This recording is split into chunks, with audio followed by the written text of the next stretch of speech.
The Affair at the Semiramis Hotel by a.e.w. Mason. 1. Mr. Ricardo, when the excitements of the Villa Rose were done with, returned to Grosvenor Square and resumed the busy, unnecessary life of an amateur. But the studios had lost their savour, artists their attractiveness, and even the Russian opera seemed a trifle flat. Life was altogether a disappointment. Fate, like an actress at a restaurant, had taken the wooden pestle in her hand and stirred all the sparkle out of the champagne. Mr. Ricardo languished until one unforgettable morning. He was sitting disconsolately at his breakfast table when the door was burst open, and a square, stout man with the blue-shaven face of a French comedian flung himself into the room. Ricardo sprang towards the newcomer with a cry of delight. "My dear Hanaud!" He seized his visitor by the arm, feeling it to make sure that here in flesh and blood stood the man who had introduced him to the acutest sensations of his life. He turned towards his butler, who was still bleating expostulations in the doorway at the unceremonious irruption of the French detective. "Another place, Burton, at once," he cried, and as soon as he and Hanaud were alone, "What good wind blows you to London?" "Business, my friend. The disappearance of bullion somewhere on the line between Paris and London. But it is finished. Yes, I take a holiday." A light had suddenly flashed in Mr. Ricardo's eyes, and was now no less suddenly extinguished. Hanaud paid no attention whatever to his friend's disappointment. He pounced upon a piece of silver which adorned the tablecloth, and took it over to the window. "Everything is as it should be, my friend," he exclaimed with a grin. "Grosvenor Square, the Times open at the money column, and a false antique upon the table. Thus I have dreamed of you. All Mr. Ricardo is in that sentence." Ricardo laughed nervously. Recollection made him wary of Hanaud's sarcasms. He was shy even to protest the genuineness of his silver. But indeed he had not the time, for the door opened again, and once more the butler appeared.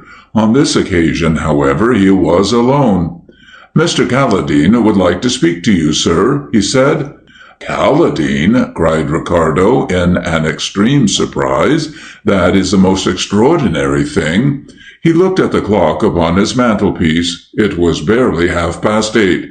"At this hour, too!" "Mr. Calladine is still wearing evening dress," the butler remarked. Ricardo started in his chair. He began to dream of possibilities, and here was Hanaud miraculously at his side. "Where is Mr. Calladine?" he asked. "I've shown him into the library." "Good," said Mr. Ricardo. "I will come to him." But he was in no hurry. He sat and let his thoughts play with this incident of Calladine's early visit.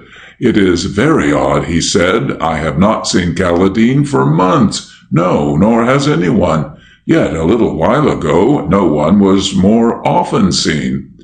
He fell apparently into a muse, but he was merely seeking to provoke Hanaud's curiosity. In this attempt, however, he failed. Hanaud continued placidly to eat his breakfast, so that Mr. Ricardo was compelled to volunteer the story which he was burning to tell. "Drink your coffee, Hanaud, and you shall hear about Calladine." Hanaud grunted with resignation, and Mr. Ricardo flowed on. "Calladine was one of England's young men.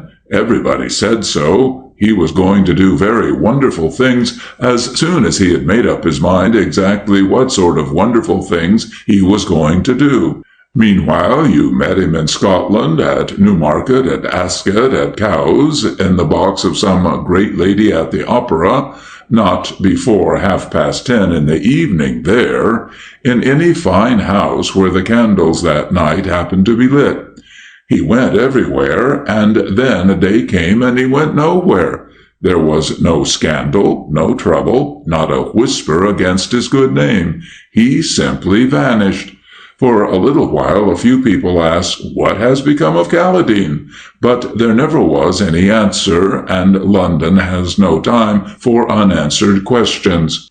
Other promising young men dined in his place. Kaladin had joined the huge legion of the come-to-nothings. No one even seemed to pass him in the street. Now, unexpectedly, at 8:30 in the morning, and in evening dress, he calls upon me. Why? I asked myself. Mr. Ricardo sank once more into a reverie. Hanaud watched him with a broadening smile of pure enjoyment. "And in time, I suppose," he remarked casually, "you will perhaps ask him?" Mr. Ricardo sprang out of his pose to his feet. "Before I discuss serious things with an acquaintance," he said with a scathing dignity, "I make it a rule to revive my impressions of his personality. The cigarettes are in the crystal box." "They would be," said Hanaud, unabashed, as Ricardo stalked from the room. But in 5 minutes Mr. Ricardo came running back, all his composure gone. "It is the greatest good fortune that you, my friend, should have chosen this morning to visit me," he cried, and Hanaud nodded with a little grimace of resignation.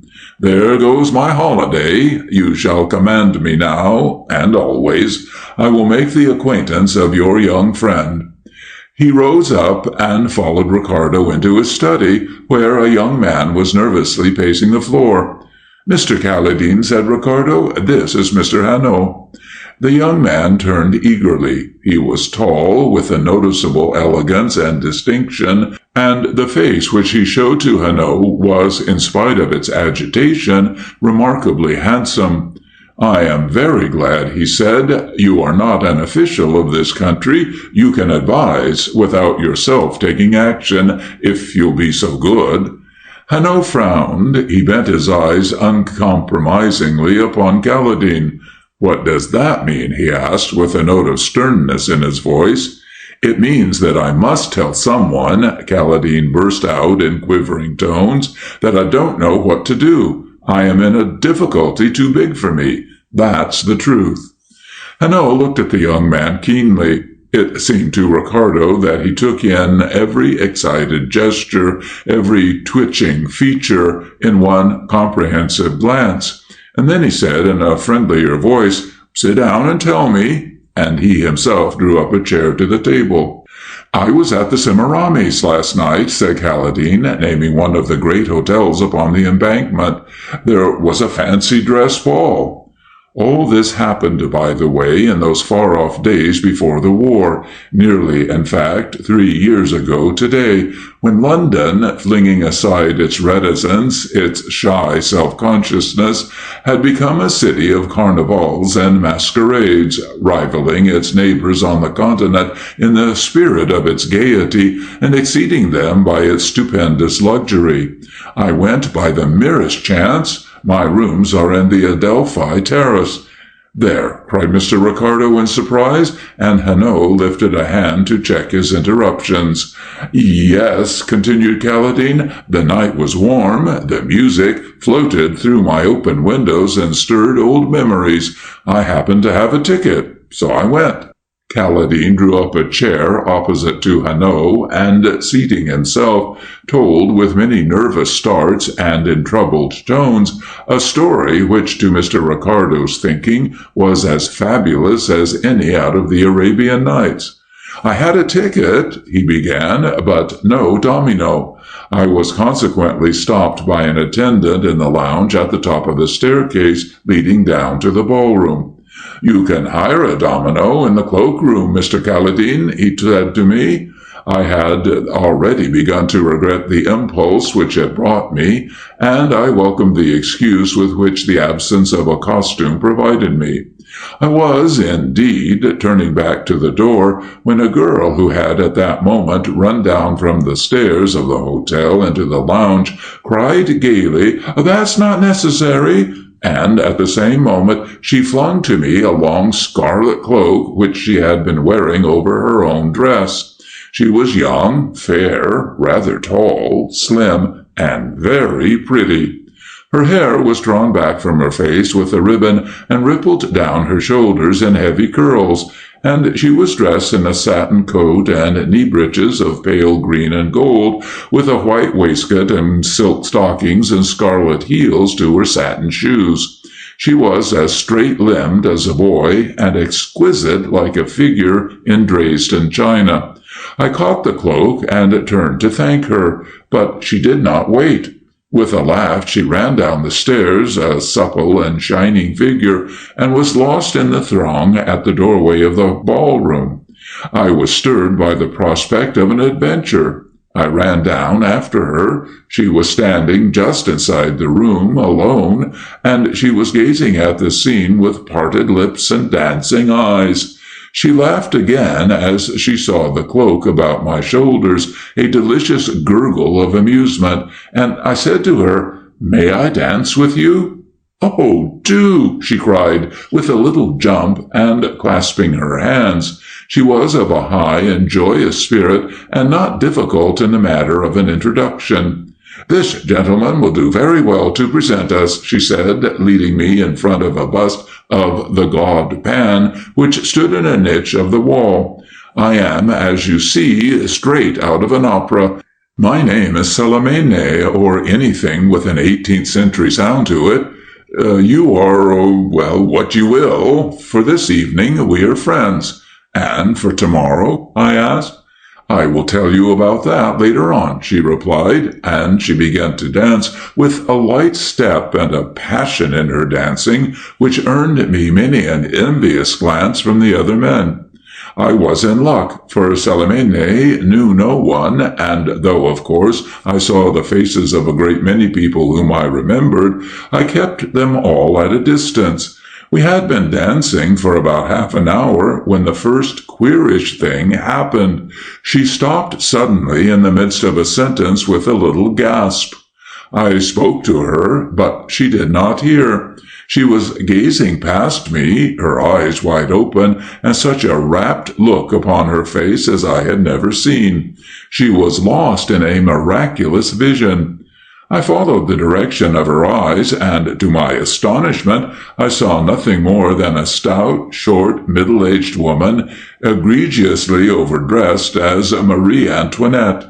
"So you do know someone here," I said, and I had to repeat the word sharply before my friend withdrew her eyes.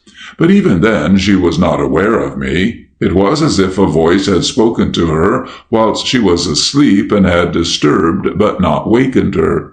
Then she came to. There's really no other word I can think of which describes her at that moment.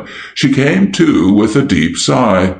"No," she answered, "she is a Mrs. Blumenstein from Chicago, a widow with ambitions and a great deal of money, but I don't know her." "Yet you know all about her," I remarked. "She crossed in the same boat with me," Salamene replied. "Did I tell you that I landed at Liverpool this morning? She is staying at the Semiramis too. Oh, let's dance." She twitched my sleeve impatiently and danced with a kind of violence and wildness, as if she wished to banish some sinister thought. And she did undoubtedly banish it. We supped together and grew confidential, as under such conditions people will. She told me her real name. It was Joan Carew. "I have come over to get an engagement if I can at Covent Garden. I'm supposed to sing all right, but I don't know anyone. I have been brought up in Italy." "You have some letters of introduction, I suppose?" I asked. "Oh, yes, one from my teacher in Milan, one from an American manager." In my turn, I told her my name and where I lived, and I gave her my card.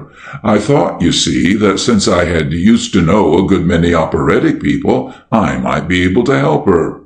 "Thank you," she said, and at that moment Mrs. Blumenstein, followed by a party, chiefly those lapdog young men who always seem to gather about that kind of person, came into the supper-room and took a table close to us.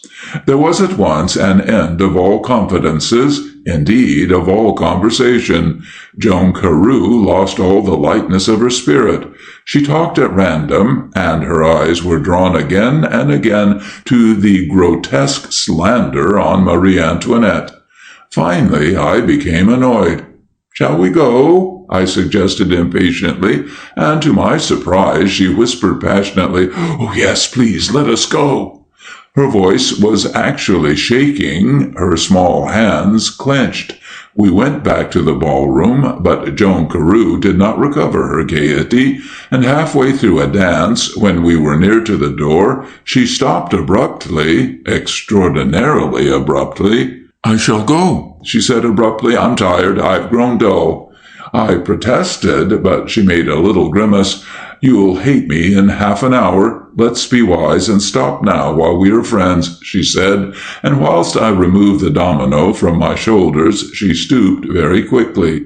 It seemed to me that she picked up something which had lain hidden beneath the sole of her slipper.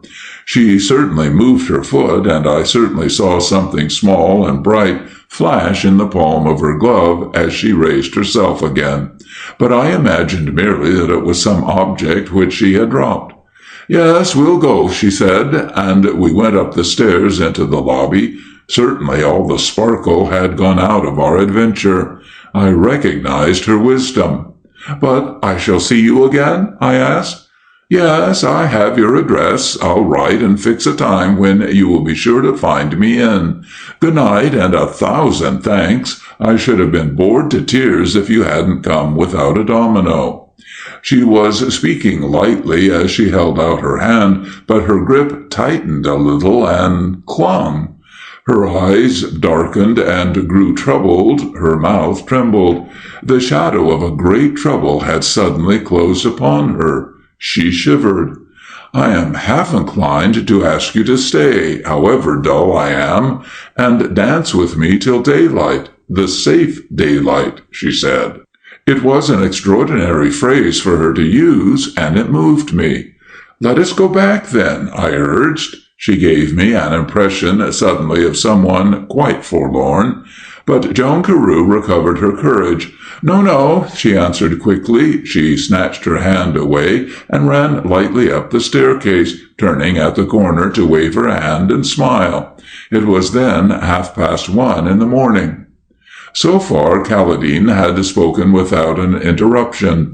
Mr. Ricardo, it is true, was bursting to break in with the most important questions, but a salutary fear of Hanno restrained him.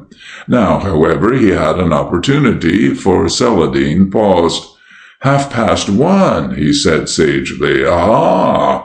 And when did you go home?" Hanno asked of Caledine.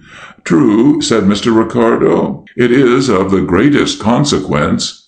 Caledine was not so sure. His partner had left behind her the strangest medley of sensations in his breast. He was puzzled, haunted, and charmed. He had to think about her. He was a trifle uplifted. Sleep was impossible. He wandered for a while about the ballroom. Then he walked to his chambers along the echoing streets and sat at his window. And some time afterwards the hoot of a motor horn broke the silence, and a car stopped and whirred in the street below. A moment later his bell rang. He ran down the stairs in a queer excitement, unlocked the street door, and opened it to Joan Carew, still in her masquerade dress with her scarlet cloak about her shoulders, slipped through the opening. "Shut the door," she whispered, drawing herself apart in the corner. "Your cab?" asked Caledine. "Oh, it's gone." Caledine latched the door. Above, in the well of the stairs, the light spread out from the open door of his flat. Down here, all was dark. He could just see the glimmer of her white face, the glitter of her dress, but she drew her breath like one who has run far. They mounted the stairs cautiously. He did not say a word until they were both safely in his parlor, and even then it was in a low voice. "What has happened?" "You remember the woman I stared at? You didn't know why I stared, but any girl would have understood. She was wearing the loveliest pearls I ever saw in my life." Joan was standing by the edge of the table. She was tracing with her finger a pattern on the cloth as she spoke. Caledine started with a horrible presentiment. "Yes," she said, "I worship pearls. I always have done. For one thing, they improve on me. I haven't got any, of course. I have no money. But friends of mine who do own pearls have sometimes given theirs to me to wear when they were going sick, and they have always got back their luster. I think that has had a little to do with my love of them. Oh, I've always longed for them, just a little string. Sometimes I have felt that I would have given my soul for them."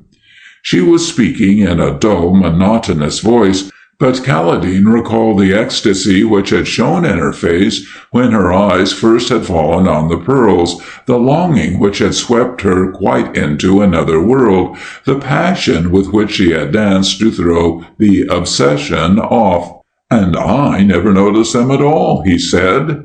"Yet they were wonderful. The color, the luster, all the evening they tempted me.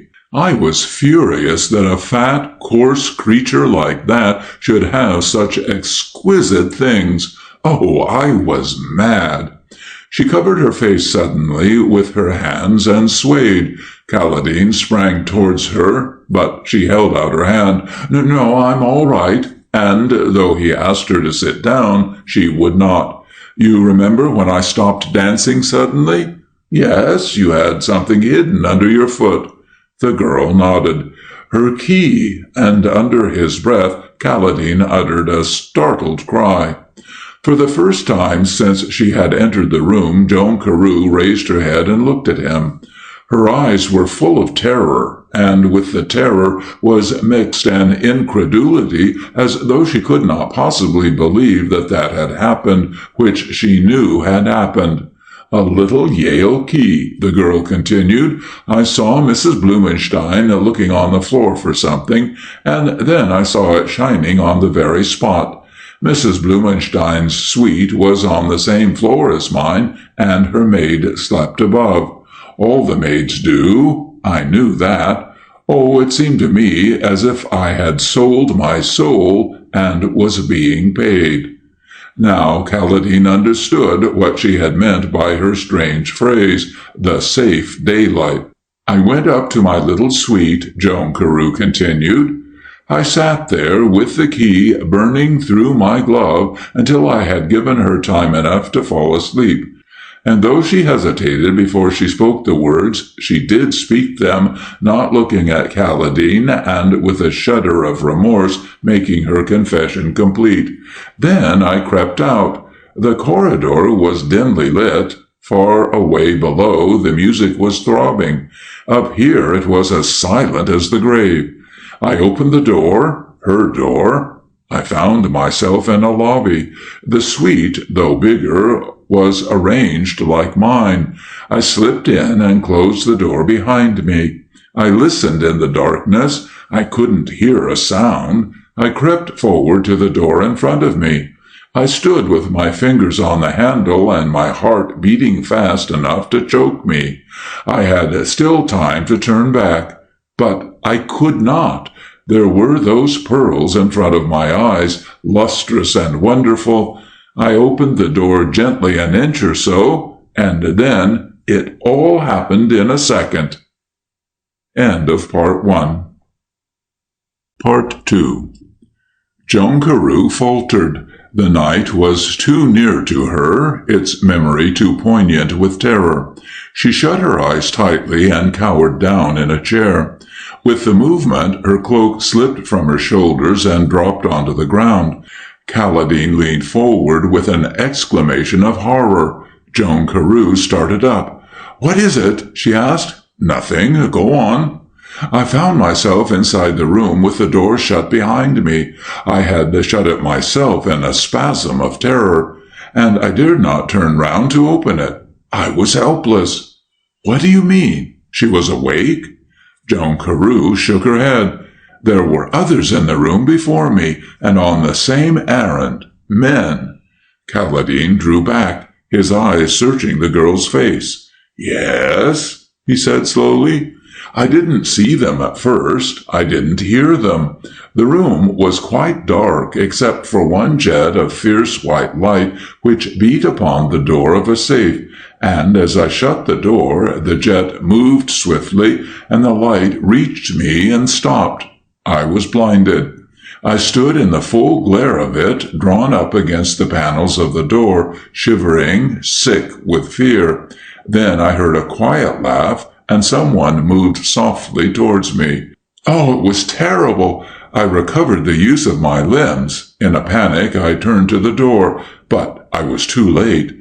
Whilst I fumbled with the handle, I was seized. A hand covered my mouth. I was lifted to the center of the room. The jet went out. The electric lights were turned on.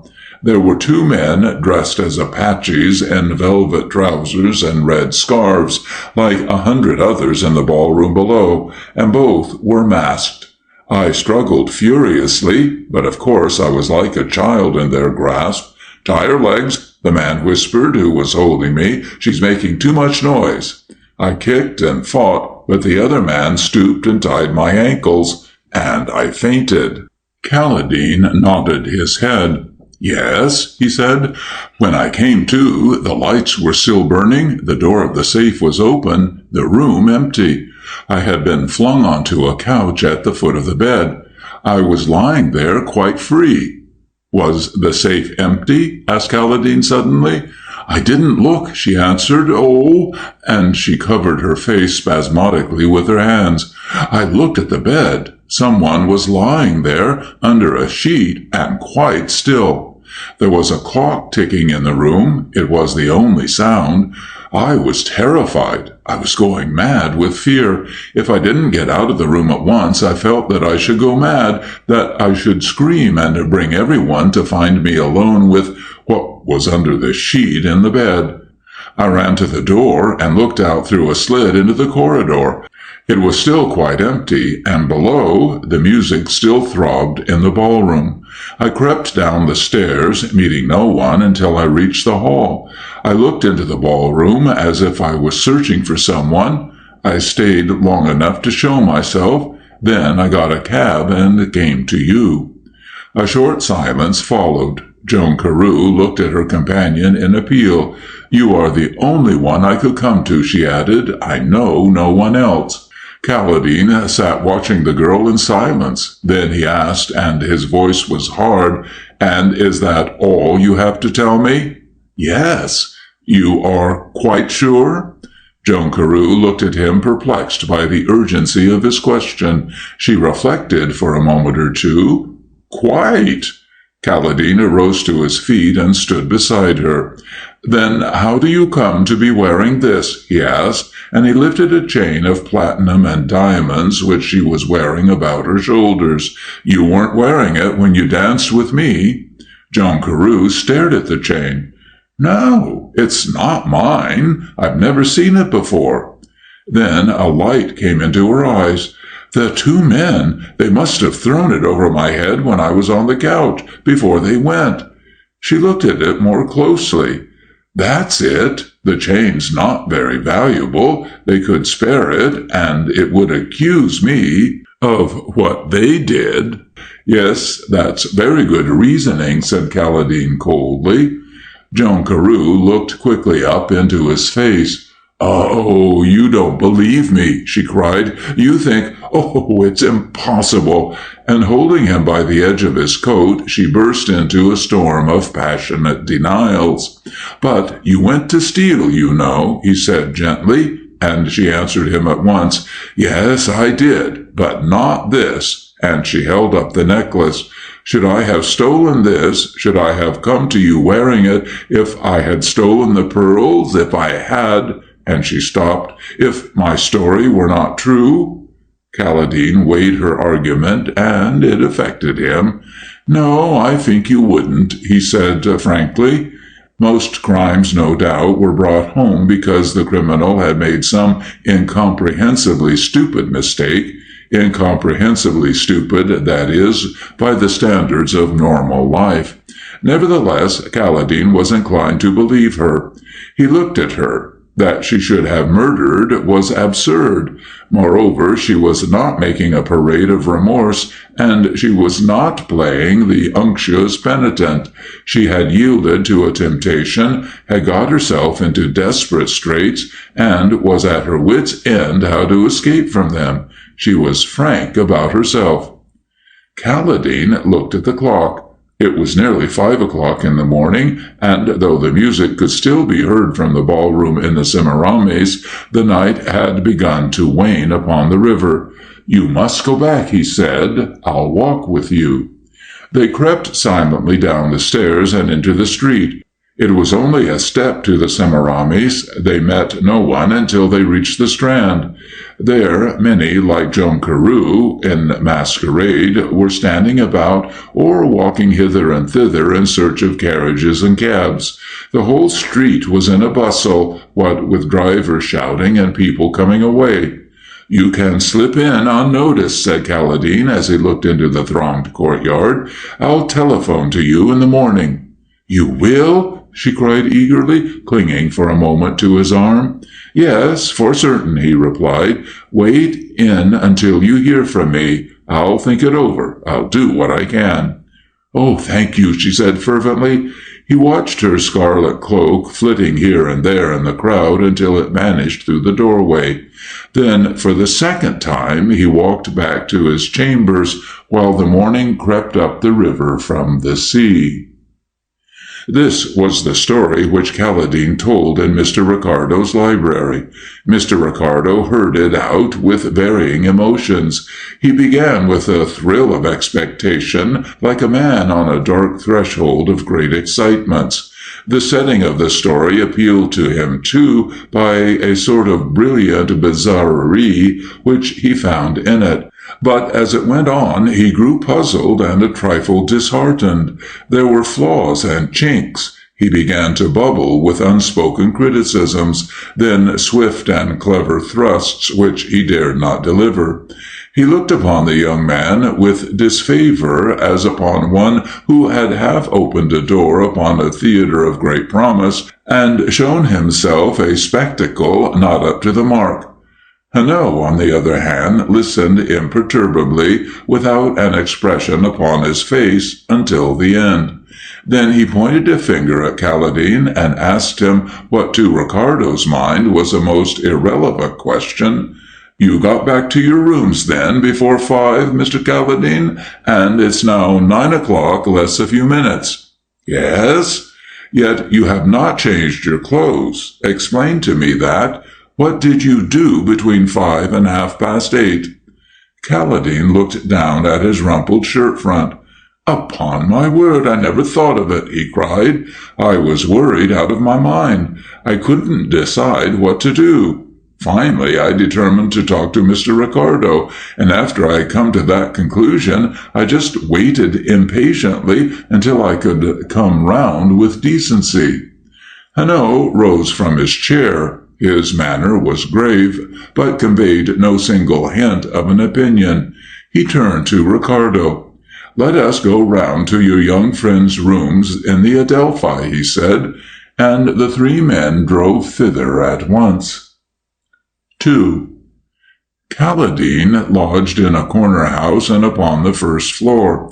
His rooms, large and square and lofty, with Adam's mantelpieces and a delicate tracery upon their ceilings, breathed the grace of the 18th century. Broad, high windows, embrasured in thick walls, overlooked the river and took in all the sunshine and the air which the river had to give. And they were furnished fittingly. When the three men had entered the parlor, Mr. Ricardo was astounded. He had expected the untidy litter of a man run to seed, the neglect and the dust of the recluse. But the room was as clean as a deck of a yacht. An Aubusson carpet made the floor luxurious underfoot. A few colored prints of real value decorated the walls, and the mahogany furniture was polished so that a lady could have used it as a mirror. There was even, by the newspapers, upon the round table, a china bowl full of fresh red roses. If Kaladin had turned hermit, he was a hermit of an unusually fastidious type. Indeed, as he stood with his two companions in his disheveled dress, he seemed quite out of keeping with his rooms. "So you live here, Mr. Kaladin," said Hanno, taking off his hat and laying it down. "Yes. With your servants, of course?" "They come in during the day," said Kaladin, and Hanno looked at him curiously. "Do you mean that you sleep here alone?" "Yes." "But your valet?" "I don't keep a valet," said Kaladin, and again the curious look came into Hanno's eyes. "Yet," he suggested gently, "there are rooms enough in your set of chambers to house a family." Kaladin colored and shifted uncomfortably from one foot to the other. "I prefer at night not to be disturbed," he said, stumbling a little over the words. I mean, I have a liking for quiet." Gabriel Hanno nodded his head with sympathy. Yes, and it is a difficult thing to get, as difficult as my holiday," he said ruefully, with a smile for Mr. Ricardo.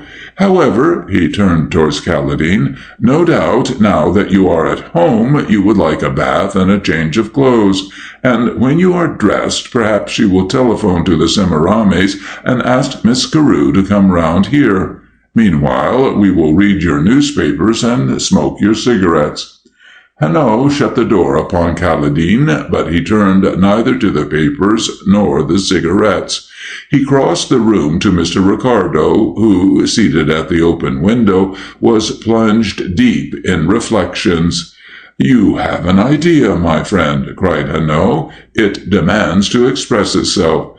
That sees itself in your face. Let me hear it, I pray." Mr. Ricardo started out of an absorption which was altogether assumed. "I was thinking," he said with a faraway smile, "that you might disappear in the forests of Africa, and at once everyone would be very busy about your disappearance. You might leave your village in Leicestershire and live in the fogs of Glasgow, and within a week the whole village would know your postal address. But London! What a city! How different! How indifferent! Turn out of St. James's into the Adelphi Terrace, and not a soul will say to you, 'Dr. Livingstone, I presume?'" "But why should they?" asked Hanno, "if your name isn't Dr. Livingstone?" Mr. Ricardo smiled indulgently. "Scoffer," he said, "you understand me very well," and he sought to turn the tables on his companion. "And you, does this room suggest nothing to you? Have you no ideas?" But he knew very well that Hanno had. Ever since Hanno had crossed the threshold, he had been like a man stimulated by a drug. His eyes were bright and active, his body alert. "Yes," he said, "I have." He was standing now by Ricardo's side, with his hands in his pockets, looking out at the trees on the embankment and the barges swinging down the river. "You are thinking of the strange scene which took place in this room such a few hours ago," said Ricardo. "The girl in her masquerade dress making her confession with the stolen chain about her throat." Hanno looked backwards carelessly. "No, I wasn't giving it a thought," he said, and in a moment or two he began to walk about the room with that curiously light step which Ricardo was never able to reconcile with his cumbersome figure. With the heaviness of a bear, he still padded. He went from corner to corner, opened a cupboard here, a drawer of the bureau there, and stooped suddenly. He stood erect again, with a small box of Morocco leather in his hand. His body, from head to foot, seemed to Ricardo to be expressing the question, "Have I found it?" He pressed a spring, and the lid of the box flew open. Hanno emptied its contents into the palm of his hand. There were 2 or 3 sticks of sealing wax and a seal. With a shrug of the shoulders, he replaced them and shut the box. "You are looking for something," Ricardo announced with sagacity. "I am," replied Hanno, and it seemed that in a second or two he found it. Yet, he found it with his hands in his pockets, if he had found it. Mr. Ricardo saw him stop in that attitude in front of the mantel-shelf and heard him utter a long, low whistle. Upon the mantel-shelf some photographs were arranged, a box of cigars stood at one end, a book or two lay between some delicate ornaments of china, and a small engraving in a thin gilt frame was propped at the back against the wall. Ricardo surveyed the shelf from his seat in the window, but he could not imagine which it was of these objects that so drew and held Hanno's eyes. Hanno, however, stepped forward. He looked into a vase and turned it upside down. Then he removed the lid of a porcelain cup, and from the very look of his great shoulders, Ricardo knew that he had discovered what he sought. He was holding something in his hands, turning it over, examining it. When he was satisfied, he moved swiftly to the door and opened it cautiously. Both men could hear the splashing of water in a bath. Hanno closed the door again with a nod of contentment and crossed once more to the window. "Yes, it is all very strange and curious," he said, "and I do not regret that you dragged me into the affair. You were quite right, my friend, this morning. It is the personality of your young Mr. Calladine which is the interesting thing. For instance, here we are in London in the early summer. The trees out, freshly green, lilac and flowers in the garden, and I don't know what tingle of hope and expectation in the sunlight and the air.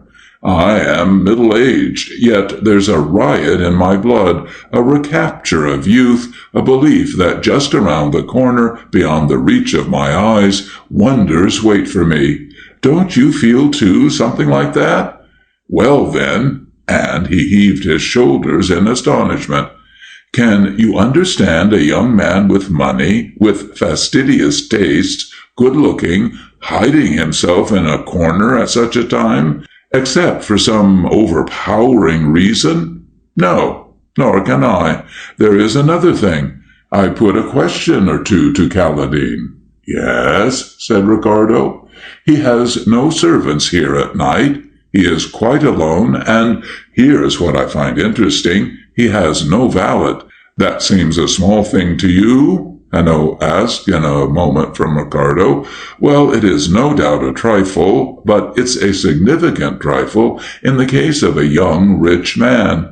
It is generally a sign that there is something strange, perhaps even something sinister, in his life. Mr. Calladine, some months ago, turned out of St. James's into the Adelphi. Can you tell me why?" "No," replied Mr. Ricardo. "Can you?" Hanno stretched out a hand. In his open palm lay a small, round, hairy bulb about the size of a big button and of a color between green and brown. "Look," he said, "what is that?" Mr. Ricardo took the bulb wonderingly. "It looks to me like the fruit of some kind of cactus." Hanno nodded. "It is. You will see some pots of it in the hothouses of any really good botanical gardens. Kew has them. I have no doubt Paris certainly has.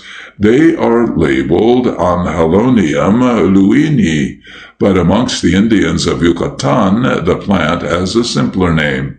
"What name?" asked Ricardo. "Mescal." Mr. Ricardo repeated the name. It conveyed nothing to him whatever. "There are a good many bulbs just like that in the cup upon the mantel-shelf," said Hanno. Ricardo looked quickly up. "Why?" he asked. "Mescal is a drug." Ricardo started.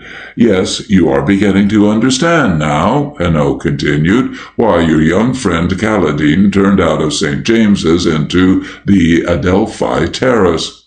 Ricardo turned the little bulb over in his fingers. "You make a decoction of it, I suppose?" he said. "Or you can use it as the Indians do in Yucatan," replied Hanno. "Mescal enters into their religious ceremonies. They sit at night in a circle about a fire built in the forest, and chew it, whilst one of their number beats perpetually upon a drum." Hanno looked round the room and took notes of its luxurious carpet, its delicate appointments. Outside the window there was a thunder in the streets, a clamor of voices. Boats went swiftly down the river on the ebb. Beyond the mass of the Semiramis rose the great gray-white dome of St. Paul's. Opposite, upon the southern bank, the giant sky signs, the big Highlander drinking whiskey, and the rest of them waited, gaunt skeletons, for the night to limn them in fire and give them life. Below, the trees in the gardens rustled and waved. In the air were the uplift and sparkle of the young summer.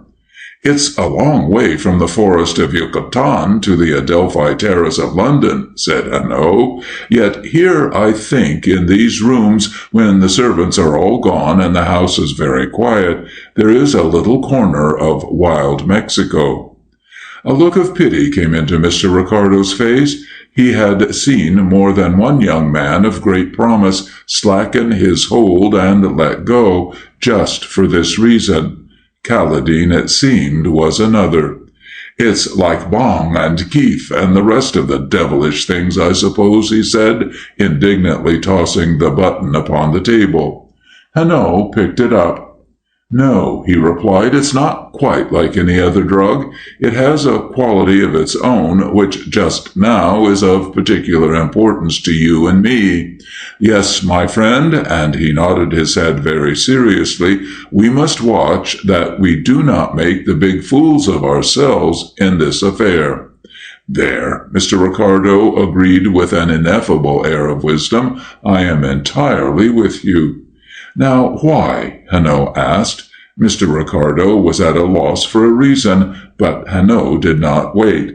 "I will tell you. Mescal intoxicates. Yes, but it does more. It gives to the man who eats of it color dreams." "Color dreams?"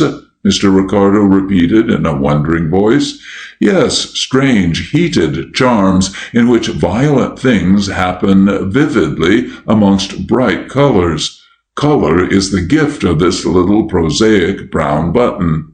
He spun the bulb in the air like a coin, and catching it again, took it over to the mantelpiece and dropped it into the porcelain cup. "Are you sure of this?" Ricardo cried excitedly, and Hanno raised his hand in warning.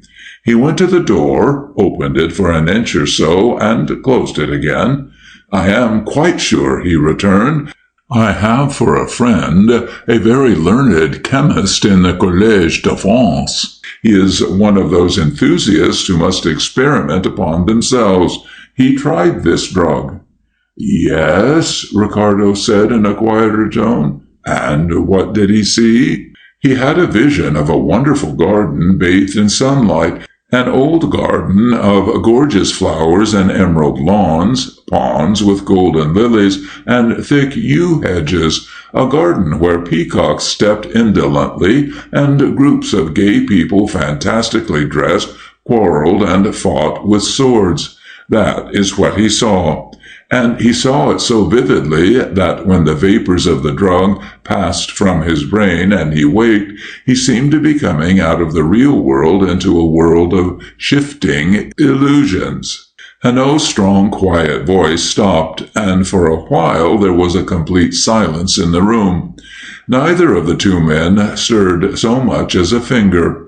Mr. Ricardo once more was conscious of the thrill of strange sensations. He looked round the room. He could hardly believe that a room which had been, nigh was, the home and shrine of mysteries in the dark hours, could wear so bright and innocent a freshness in the sunlight of the morning. There should be something sinister which leaped to the eyes as you crossed the threshold. "Out of the real world," Mr. Ricardo quoted, "I begin to see." "Yes, you begin to see, my friend, that we must be very careful not to make the big fools of ourselves. My friend of the Collège de France saw a garden, but had he been sitting alone in the window seat where you are, listening through a summer night to the music of the masquerade at the Semiramis, might he not have seen the ballroom, the dancers, the scarlet cloak, and the rest of this story? You mean, cried Ricardo, now fairly startled, that Caladine came to us with the fumes of mescal still working in his brain, that the false world was the real one still for him? I do not know, said Hanno. At present I only put questions. I ask them of you.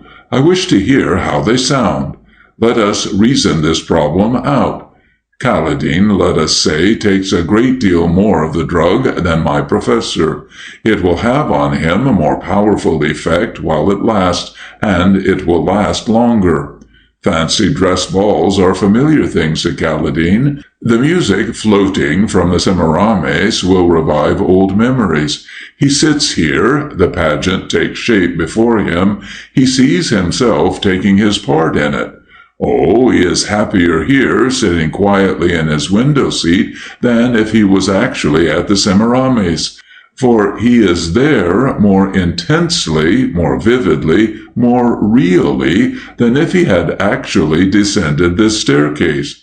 He lives his story through, the story of a heated brain. The scene of it changes in the way dreams have. It becomes tragic and sinister. It oppresses him with horror, and in the morning, so obsessed with it that he does not think to change his clothes, he is knocking at your door.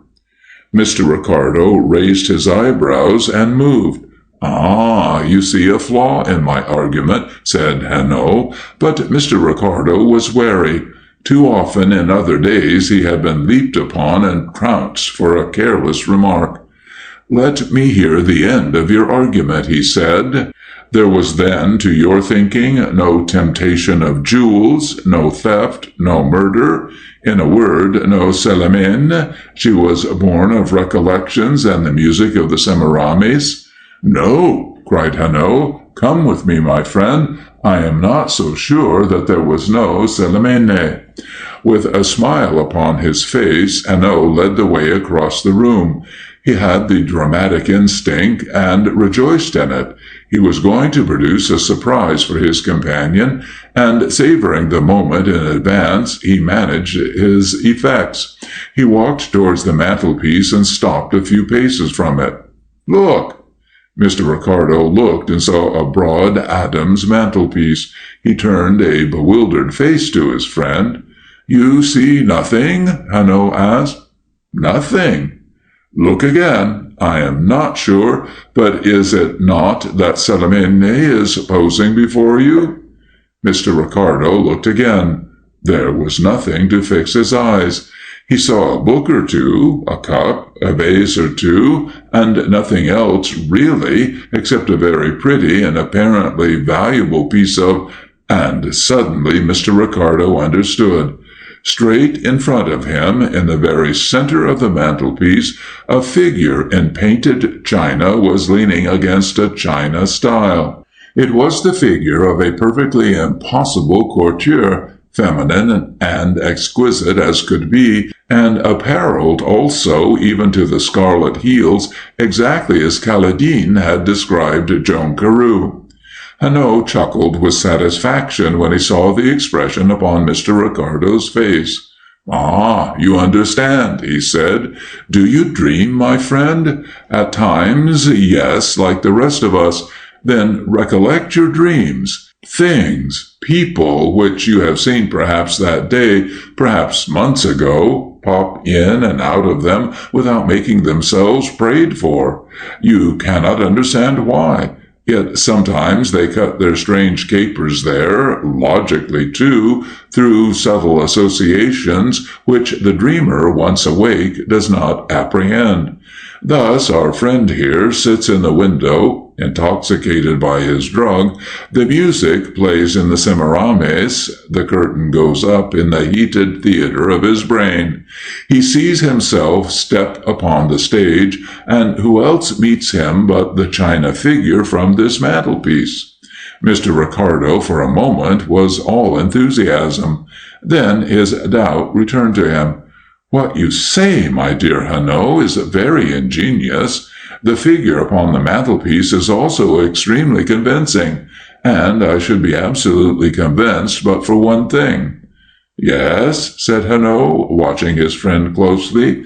I may say it, I think, a man of the world, and I ask myself—" Mr. Ricardo never could ask himself anything without assuming a manner of extreme pomposity. "I ask myself whether a young man who has given up his social ties, who has become a hermit, and still more, who has become the slave of a drug, would retain that scrupulous carefulness of his body which is indicated by dressing for dinner when alone." Hanaud struck the table with the palm of his hand and sat down in a chair.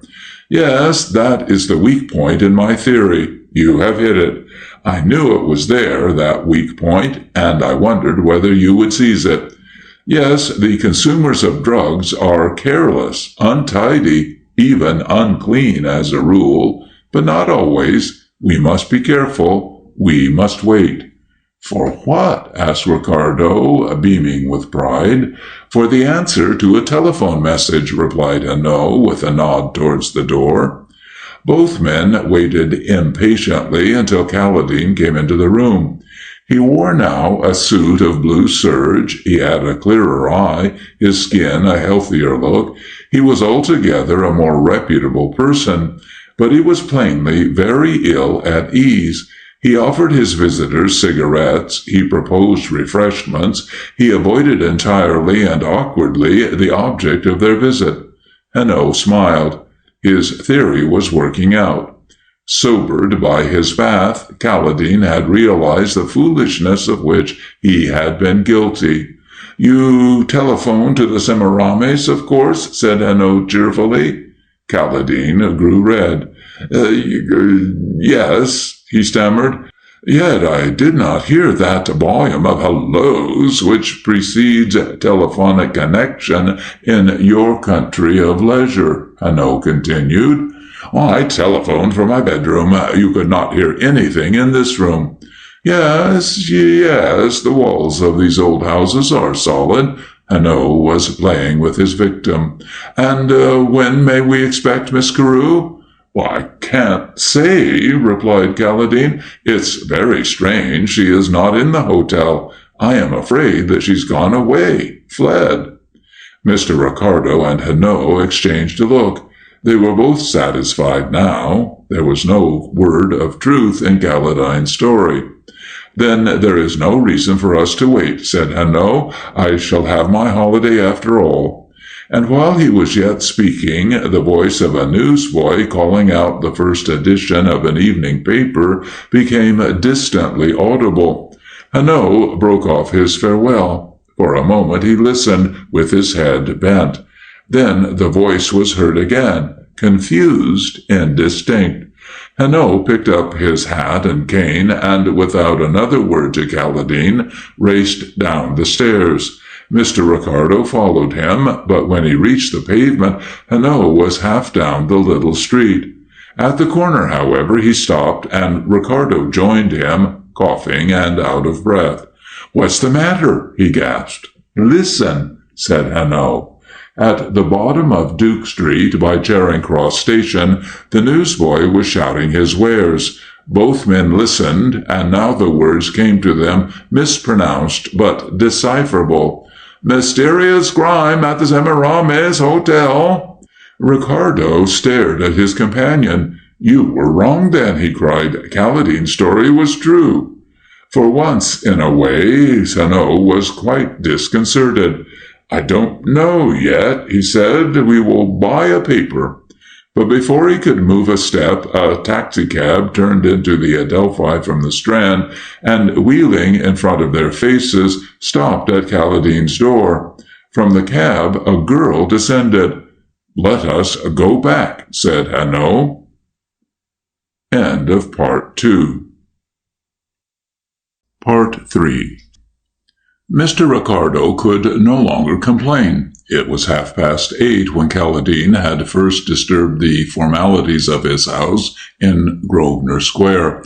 It was barely 10 now, and during that short time he had been flung from surprise to surprise. He had looked underground on a morning of fresh summer, and had been thrilled by the contrast between the queer, sinister life below and within, and the open call to joy of the green world above. He had passed from incredulity to belief, from belief to incredulity, and when at last incredulity was firmly established, and the story to which he had listened proved the emanation of a drugged and heated brain, lo, the facts buffeted him in the face, and the story was shown to be true. "I am alive once more," Mr. Ricardo thought, as he turned back with Hanaud, and in his excitement he cried his thought aloud. "Are you?" said Hanaud. "And what is life without a newspaper? If you will buy one from that remarkably raucous boy at the bottom of the street, I will keep an eye upon Caladine's house till you come back." Mr. Ricardo spread down to Charing Cross and brought back a copy of the 4th edition of the Star. He handed it to Hanaud, who stared at it doubtfully, folded as it was. "Shall we see what it says?" Ricardo asked impatiently. "By no means," Hanaud answered, waking from his reverie, tucking briskly away the paper into the tail pocket of his coat. "We will hear what Miss Joan Carew has to say, with our minds undisturbed by any discoveries. I was wondering about something totally different." "Yes?" Mr. Ricardo encouraged him. "What was it?" "I was wondering, since it is only 10 o'clock, at what hour the first editions of the evening papers appear." "It is a question," Mr. Ricardo replied sententiously, "which the greatest minds have failed to answer." And they walked along the street to the house. The front door stood open during the day, like the front door of any other house, which is let off in sets of rooms. Hanaud and Ricardo went up the staircase and rang the bell of Caladine's door. A middle-aged woman opened it. "Mr. Caladine is in?" said Hanaud. "I will ask," replied the woman. "What name shall I say?" "It does not matter. I will go straight in," said Hanaud quietly. "I was here with my friend but a minute ago." He went straight forward and into Caladine's parlor. Mr. Ricardo looked over his shoulder as he opened the door and saw a girl turn to them suddenly, a white face of terror, and flinch as though already she felt the hand of a constable upon her shoulder. Caladine, on the other hand, uttered a cry of relief. "These are my friends," he exclaimed to the girl, "the friends of whom I spoke to you." And to Hanaud he said, "This is Miss Carew." Hanaud bowed. "You shall tell me your story, mademoiselle," he said very gently, and a little color returned to the girl's cheeks. A little courage revived in her. "But you have heard it," she answered. "Not from you," said Hanaud. So for a second time in that room she told the history of that night. Only this time the sunlight was warm upon the world, the comfortable sounds of life's routine were borne through the windows, and the girl herself wore the inconspicuous blue serge of 1,000 other girls afoot that morning. These trifles of circumstance took the edge of sheer horror off her narrative, so that, to tell the truth, Mr. Ricardo was a trifle disappointed. He wanted a crescendo motive in his music, whereas it had begun at its fortissimo. Hanaud, however, was the perfect listener. He listened without stirring and with most compassionate eyes, so that Joan Carew spoke only to him, and to him, each moment that passed, with greater confidence. The life and sparkle of her had gone altogether. There was nothing in her manner now to suggest the waywardness, the gay irresponsibility, the radiance, which had attracted Caladine the night before. She was just a very young and very pretty girl, telling in a low and remorseful voice of the tragic dilemma to which she had brought herself. Of Célimène, all that remained was something exquisite and fragile in her beauty, in the slimness of her figure, in her daintiness of hand and foot, something almost of the hothouse. But the story she told was, detail for detail, the same which Caledine had already related. "Thank you," said Hanno, when she had done. "Now I must ask you 2 questions." "I will answer them." Mr. Ricardo sat up. He began to think of a 3rd question which he might put himself, something uncommonly subtle and searching, which Hanno would never have thought of. But Hanno put his questions, and Ricardo almost jumped out of his chair. "You will forgive me, Miss Carew, but have you ever stolen before?" Joan Carew turned upon Hanno with spirit. Then a change swept over her face. "You have a right to ask," she answered. "Never." She looked into his eyes as she answered. Hanno did not move. He sat with a hand upon each knee and led to his 2nd question. "Early this morning, when you left this room, you told Mr. Caledine that you would wait at the Semiramis until he telephoned to you." "Yes." "Yet when he telephoned, you had gone out." "Yes." "Why?" "I will tell you," said Joan Carew. "I could not bear to keep the little diamond chain in my room." For a moment even Hanno was surprised. He had lost sight of that complication. Now he leaned forward anxiously, indeed with a greater anxiety than he had yet shown in all this affair. "I was terrified," continued Joan Carew. "I kept thinking, they must have found out by now. They will search everywhere. I didn't reason. I lay in bed expecting to hear every moment a loud knocking on the door. Besides, the chain itself being there in my bedroom, her chain, the dead woman's chain. No, I couldn't endure it. I felt as if I had stolen it. And then my maid brought in my tea." "You had locked it away?" cried Hanno. "Yes, my maid did not see it." Joan Carew explained how she had risen, dressed, wrapped the chain in a pad of cotton wool, and enclosed it in an envelope. The envelope had not the stamp of the hotel upon it. It was a rather large envelope, one of a packet which she had bought in a crowded shop in Oxford Street on her way from Euston to the Semiramis. She had bought the envelopes of that particular size in order that when she sent her letter of introduction to the director of the opera at Covent Garden, she might enclose with it a photograph. "And to whom did you send it?" asked Mr. Ricardo. "To Mrs. Blumenstein at the Semiramis. I printed the address carefully. Then I went out and posted it." "Where?" Hanno inquired. "In the big letter box of the post office at the corner of Trafalgar Square." Hanno looked at the girl sharply. "You had your wits about you, I see," he said. "What if the envelope gets lost?" said Ricardo. Hanno laughed grimly. "If one envelope is delivered at its address in London today, it will be that one," he said. "The news of the crime is published, you see," and he swung round to Joan. "Did you know that, Miss Carew?" "No," she answered in an awe-stricken voice. "Well, then, it is. Let us see what the special investigator has to say about it." And Hanno, with a deliberation which Mr. Ricardo found quite excruciating, spread out the newspaper on the table in front of him. 4. There was only one new fact in the couple of columns devoted to the mystery. Mrs. Blumenstein had died from chloroform poisoning. She was of a stout habit, and the thieves were not skilled in the administration of the anesthetic. "It's murder nonetheless," said Hanno, and he gazed straight at Joan, asking her by the direct summons of his eye what she was going to do. "I must tell my story to the police," she replied painfully and slowly, but she did not hesitate. She was announcing a meditated plan. Hanno neither agreed nor differed. His face was blank, and when he spoke there was no cordiality in his voice. "Well," he asked, "and what is it that you have to say to the police, miss? That you went into the room to steal, and that you were attacked by 2 strangers dressed as Apaches and masked? That is all?" "Yes." "And how many men at the Semiramis ball were dressed as Apaches and wore masks? Come, make a guess. 100 at the least?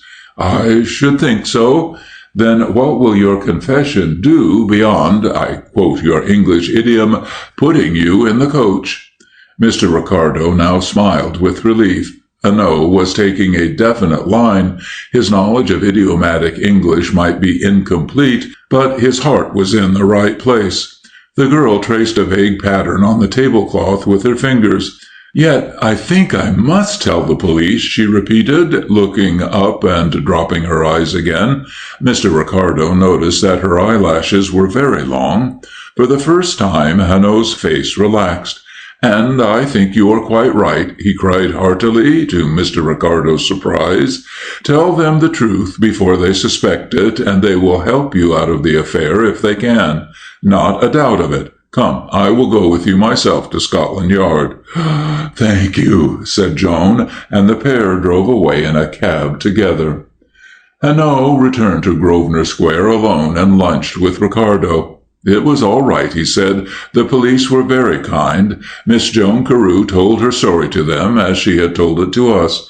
Fortunately, the envelope with the aluminum chain had already been delivered, and was in their hands. They were much mystified about it, but Miss Jones' story gave them a reasonable explanation. I think they were inclined to believe her, and if she is speaking the truth, they will keep her out of the witness box if they can." "She is to stay here in London, then?" asked Ricardo. "Oh, yes, she is not to go. She will present her letters at the Opera House, and secure an engagement if she can. The criminals might be lulled thereby into a belief that the girl had kept the whole strange incident to herself, and that there was nowhere even a knowledge of the disguise which they had used." Hanaud spoke as carelessly as if the matter were not very important, and Ricardo, with an unusual flash of shrewdness, said, "It is clear, my friend, that you do not think those two men will ever be caught at all." Hanaud shrugged his shoulders. "There is always a chance. But listen. There is a room with 100 guns, one of which is loaded. Outside the room there are 100 pigeons, one of which is white. You are taken into the room blindfold. You choose the loaded gun, and you shoot the one white pigeon. That is the value of the chance." "But," exclaimed Ricardo, "those pearls were of great value, and I have heard at a trial expert evidence given by pearl merchants. All agree that the pearls of great value are known. So when they come upon the market—" "That is true," Hanaud interrupted imperturbably, "but how are they known?" "By their weight," said Mr. Ricardo. "Exactly," replied Hanaud. "But did you not also hear at this trial of yours that pearls can be peeled like an onion?" "No." "It is true. Remove a skin, 2 skins, the weight is altered, the pearl is a trifle smaller.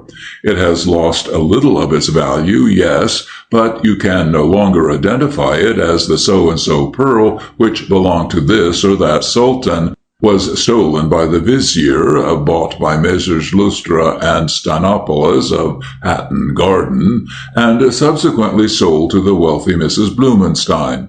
No, your pearl has vanished altogether. There is a new pearl which can be traded." He looked at Ricardo. "Who shall say that those pearls are not already in one of the queer little back streets of Amsterdam, undergoing their transformation?" Mr. Ricardo was not persuaded, because he would not be.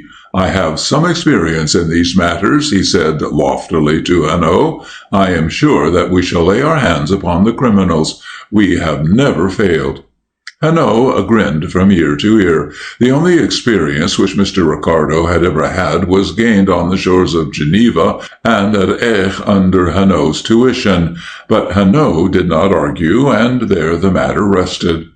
The days flew by. It was London's playtime.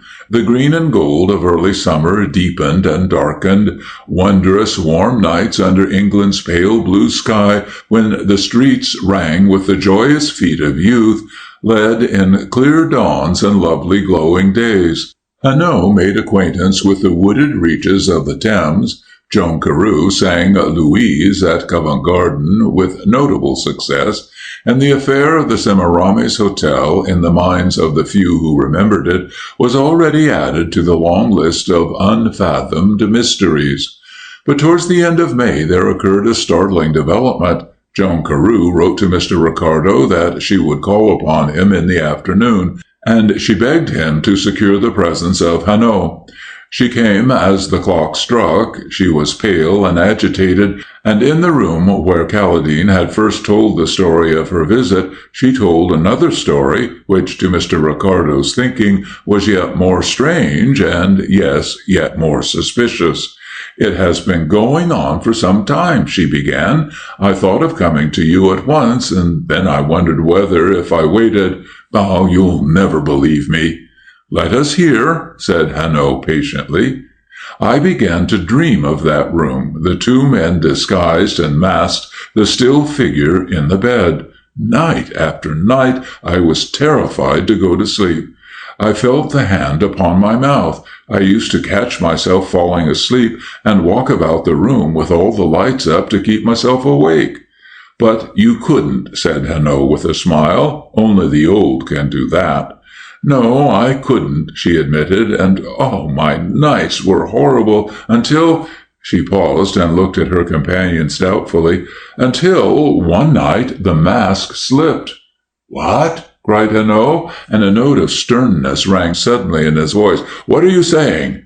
With a desperate rush of words and the color staining her forehead and cheeks, Joan Carew continued, "It's true. The mask slipped on the face of one of the men, of the man who held me.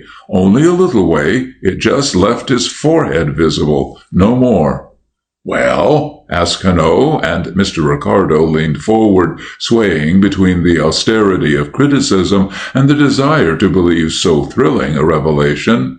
"I waked up," the girl continued, "in the darkness, and for a moment the whole scene remained vividly with me, for just long enough for me to fix clearly in my mind the figure of the Apache with the white forehead showing above the mask." "When was that?" asked Ricardo. "A fortnight ago." "Why didn't you come with your story then?" "I waited," said Joan. "What I had to tell wasn't yet helpful. I thought that another night the mask might slip lower still. Besides, it is difficult to describe just what I felt. I felt it important just to keep that photograph in my mind, not to think about it, not to talk about it. Not even to look at it too often, lest I should begin to imagine the rest of the face and find something familiar in the man's carriage and shape when there was nothing really familiar to me at all. Do you understand that?" she asked, with her eyes fixed in appeal on Hanaud's face. "Yes," replied Hanaud, "I follow your thought." "I thought there was a chance now, the strangest chance, that the truth might be reached. I did not wish to spoil it." And she turned eagerly to Ricardo, as if, having persuaded Hanaud, she would now turn her batteries on his companion. "My whole point of view was changed. I was no longer afraid of falling asleep, lest I should dream. I wished to dream, but you could not," suggested Hanaud. "No, that is the truth," replied Joan Carew. "Whereas before I was anxious to keep awake, and yet must sleep from sheer fatigue, now that I tried consciously to put myself to sleep, I remained awake all through the night, and only towards the morning, when the light was coming through the blinds, dropped off into a heavy, dreamless slumber." Hanaud nodded. "It is a very perverse world, Miss Carew, and things go by contraries." Ricardo listened for some note of irony in Hanaud's voice, some look of disbelief in his face, but there was neither the one nor the other. Hanaud was listening patiently.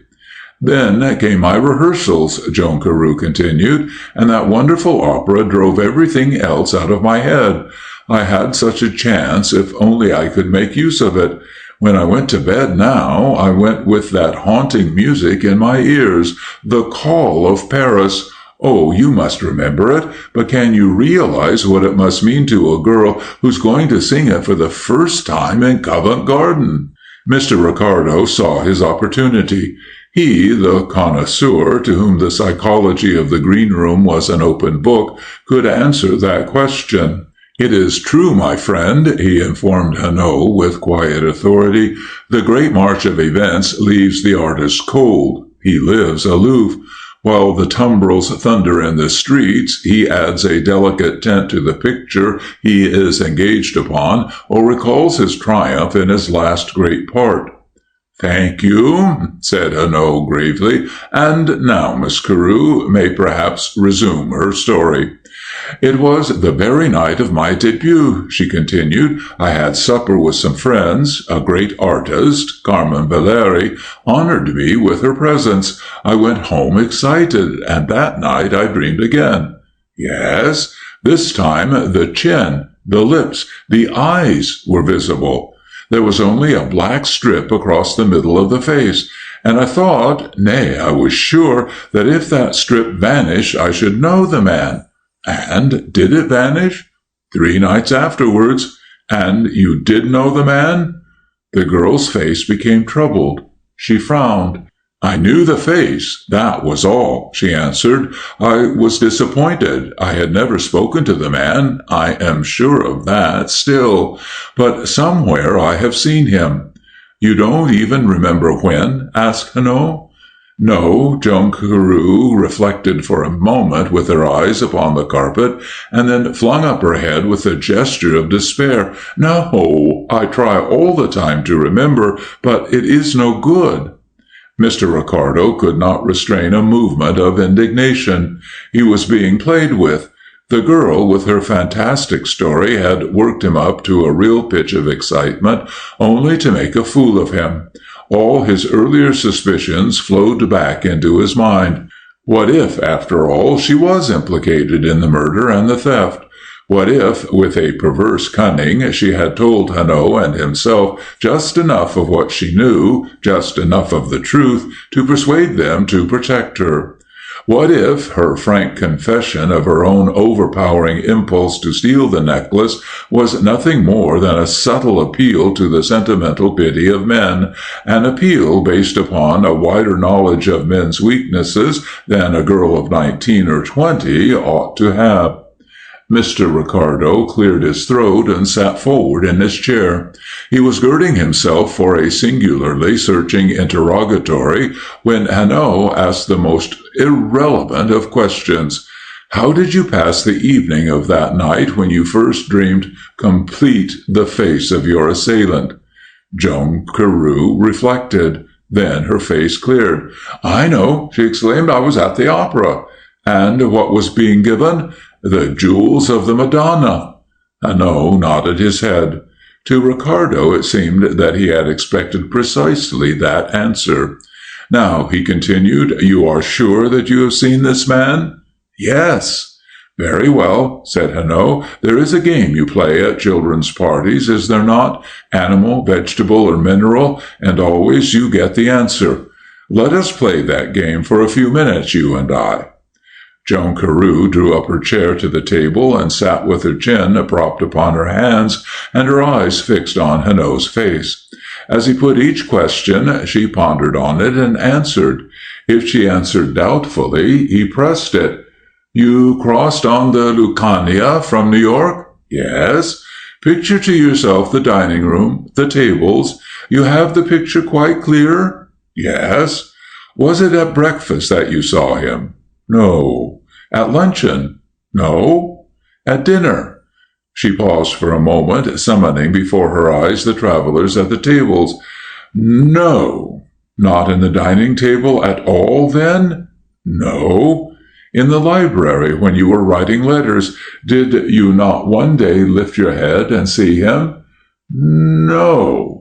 "On the promenade deck? Did he pass you when you sat in your deck chair, or did you pass him when he sat in his chair?"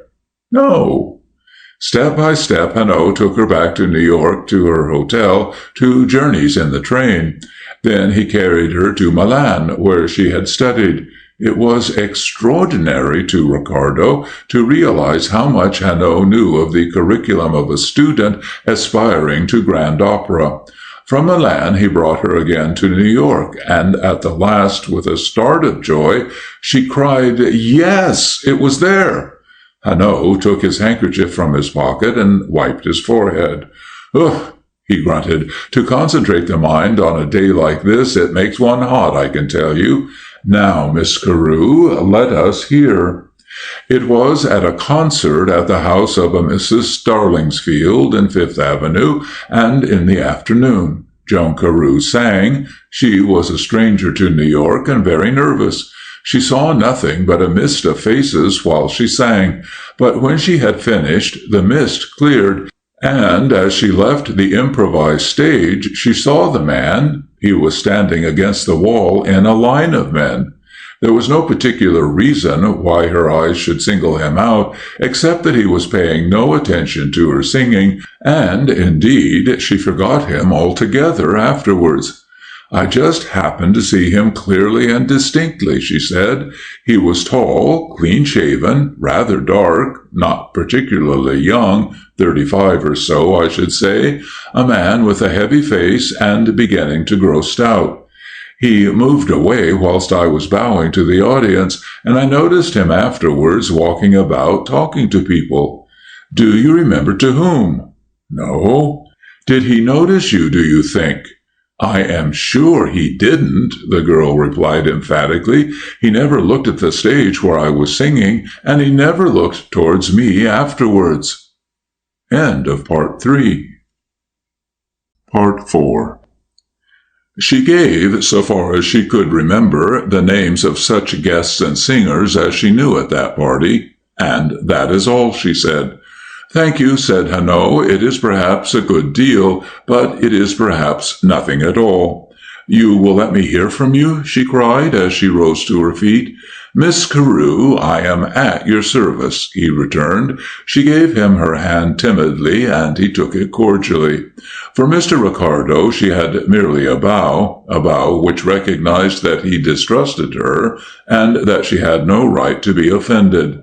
Then she went, and Hanaud smiled across the table at Ricardo. "Yes," he said, "all that you are thinking is true enough. A man who slips out of society to indulge a passion for a drug in greater peace, a girl who on her own confession tried to steal, and to crown all, this fantastic story. It is natural to disbelieve every word of it. But we disbelieved before when we left Caladine's lodging in the Adelphi, and we were wrong. Let us be warned."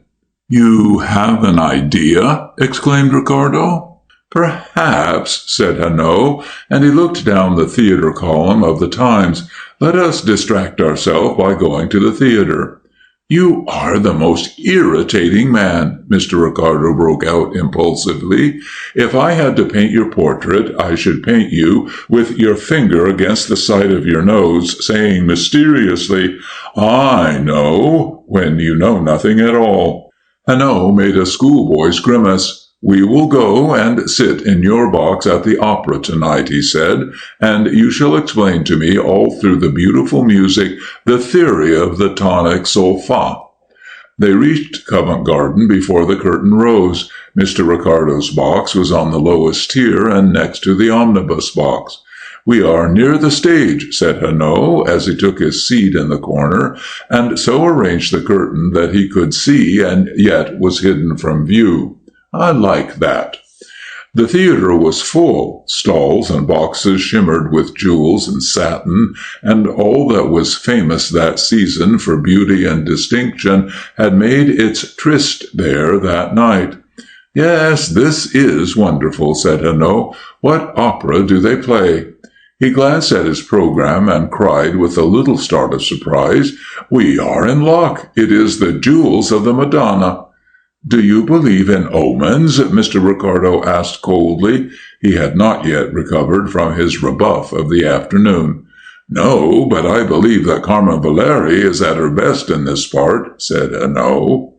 Mr. Ricardo belonged to that body of critics which must needs spoil your enjoyment by comparisons and recollections of other great artists. He was at a disadvantage certainly tonight, for the opera was new, but he did his best.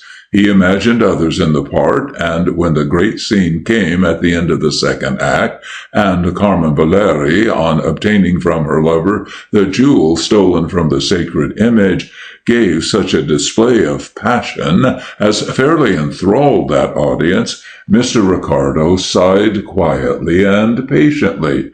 How Calvé could have brought out the psychological value of that scene, he murmured, and he was quite vexed with Hanaud, who sat with his opera glasses held to his eyes, and every sense apparently concentrated on the stage. The curtains rose and rose again when the act was concluded, and still Hanaud sat motionless as the Sphinx, staring through his glasses. "That is all," said Ricardo, when the curtain fell for the fifth time. "They will come out," said Hanaud. "Wait."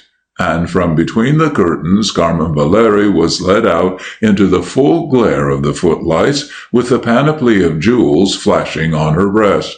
Then, at last, Hanaud put down his glasses and turned to Ricardo with a look of exultation and genuine delight upon his face, which filled that season-worn dilettante with envy. "What a night!" said Hanaud. "What a wonderful night!" And he applauded until he split his gloves. At the end of the opera he cried, "We will go and take supper at the Semiramis. Yes, my friend, we will finish our evening like gallant gentlemen. Come, let us not think of the morning." And boisterously he slapped Ricardo in the small of the back. In spite of his boast, however, Hanaud hardly touched his supper, and he played with, rather than drank, his brandy and soda. He had a little table to which he was accustomed beside a glass screen in the depths of the room, and he sat with his back to the wall watching the groups which poured in. Suddenly his face lighted up. "Here is Carmen Valeri," he cried. "Once more we are in luck. Is it not that she is beautiful?" Mr. Ricardo turned languidly about in his chair and put up his eyeglass. So," he said. "Ah," returned Hanaud, "then her companion will interest you still more, for he is the man who murdered Mrs. Blumenstein." Mr. Ricardo jumped so that his eyeglass fell down and tinkled on its cord against the buttons of his waistcoat. "What?" he exclaimed. "It's impossible." He looked again. Certainly the man fits Joan Carew's description, but he turned back to Hanaud, utterly astounded. And as he looked at the Frenchman, all his earlier recollections of him, of his swift deductions, of the subtle imagination which his heavy body so well concealed, crowded in upon Ricardo and convinced him. "How long have you known?" he asked in a whisper of awe. "Since 10 o'clock tonight." "But you will have to find the necklace before you can prove it." "The necklace?" said Hanaud carelessly. "Oh, that is already found." Mr. Ricardo had been longing for a thrill. He had it now. He felt it in his very spine. "It's found?" he said in a startled whisper. "Yes." Ricardo turned again with as much indifference as he could assume towards the couple who were settling down at their table. The man with a surly indifference, Carmen Valeri with the radiance of a woman who has just achieved a triumph and is now free to enjoy the fruits of it. Confusedly, recollections returned to Ricardo of questions put that afternoon by Hanaud to Joan Carew, subtle questions into which the name of Carmen Valeri was continually entering. She was a woman of 30, certainly beautiful, with a clear, pale face and eyes like the night. "Then she is implicated too," he said. What a change for her, he thought, from the stage of Covent Garden to the felon's cell, from the gay supper-room of the Semiramis, with its bright frocks and its babble of laughter, to the silence and the ignominious garb of the workrooms in Aylesbury Prison. "She!" exclaimed Hanaud, and in his passion for the contrasts of drama, Ricardo was almost disappointed. "She has nothing whatever to do with it. She knows nothing. André Favat, there, yes, but Carmen Valeri, she's as stupid as an owl, and loves him beyond words. Do you want to know how stupid she is?" You shall know. I asked Mr. Clements, the director of the Opera House, to take supper with us, and here he is." Hanaud stood up and shook hands with the director. He was of the world of business rather than of art, and long experience of the ways of tenors and prima donnas had given him a good-humored cynicism. "They are spoilt children, all tantrums and vanity," he said, "and they would ruin you to keep a rival out of the theatre." He told them anecdote upon anecdote. "And Carmen Valeri," Hanaud asked in a pause, "is she troublesome this season?" "Has been," replied Clements dryly. "At present she is playing at being good. But she gave me a turn some weeks ago." He turned to Ricardo. "Superstition's her trouble, and André Favet knows it. She left him behind in America this spring." "America!" suddenly cried Ricardo, so suddenly that Clements looked at him in surprise. "She was singing in New York, of course, during the winter," he returned. "Well, she left him behind, and I was shaking hands with myself when he began to deal the cards over there. She came to me in a panic. She had just had a cable. She couldn't sing on Friday night. There was a black knave next to the 9 of diamonds. She couldn't sing for worlds, and it was the first night of the Jewels of the Madonna. Imagine the fix I was in." "What did you do?" asked Ricardo. "The only thing there was to do," replied Clements with a shrug of the shoulders. "I cabled Favet some money, and he dealt the cards again. She came to me, beaming. Oh, she had been so distressed to put me in the cart, but what could she do? Now there was a red queen next to the ace of hearts, so she could sing without a scruple, so long, of course, as she didn't pass a funeral on the way down to the Opera House. Luckily, she did not. But my money brought Favet over here, and now I'm living on a volcano, for he's the greatest scoundrel unhung. He never has a farthing, however much she gives him. He's a blackmailer. He's a swindler. He has no manners and no graces. He looks like a butcher and treats her as if she were dirt. He never goes near the opera, except when she is singing in this part, and she worships the ground he walks on. Well, I suppose it's time to go." The lights had been turned off. The great room was emptying. Mr. Ricardo and his friends rose to go, but at the door Hanaud detained Mr. Clements, and they talked together alone for some little while, greatly to Mr. Ricardo's annoyance. Hanaud's good humour, however, when he rejoined his friend, was enough for two. "I apologize, my friend, with my hand on my heart, for it was for your sake that I stayed behind. You have a meretricious taste for melodrama which I deeply deplore, but which I mean to gratify. I ought to leave for Paris tomorrow, but I shall not. I shall stay until Thursday," and he skipped upon the pavement as they walked home to Grosvenor Square. Mr. Ricardo bubbled with questions, but he knew his man. He would get no answer to any one of them tonight. So he worked out the problem for himself as he lay awake in his bed, and he came down to breakfast next morning, fatigued but triumphant. Hanaud was already chipping off the top of his egg at the table. "So I see you have found it all out, my friend," he said. "Not all," replied Ricardo modestly, "and you will not mind, I am sure, if I follow the usual custom and wish you a good morning." "Not at all," said Hanaud. "I am all for good manners myself." He dipped his spoon into his egg. "But I'm longing to hear the line of your reasoning." Mr. Ricardo did not need much pressing. Joan Carew saw André Favet at Mrs. Stollingshield's party, and saw him with Carmen Valeri, for Carmen Valeri was there. I remember that you asked Joan for the names of the artists who sang, and Carmen Valeri was amongst them. Hanaud nodded his head. "Exactly. No doubt Joan Carew noticed Carmen Valeri particularly, and so took unconsciously into her mind an impression of the man who was with her, André Favet, of his build, of his walk, of his type." Again Hanaud agreed. "She forgets the man altogether, but the picture remains latent in her mind, an undeveloped film."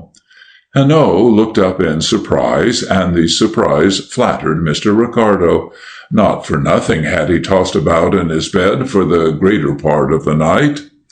Then came the tragic night at the Semiramis. She does not consciously recognize her assailant, but she dreams the scene again and again, and by a process of unconscious cerebration, the figure of the man becomes familiar.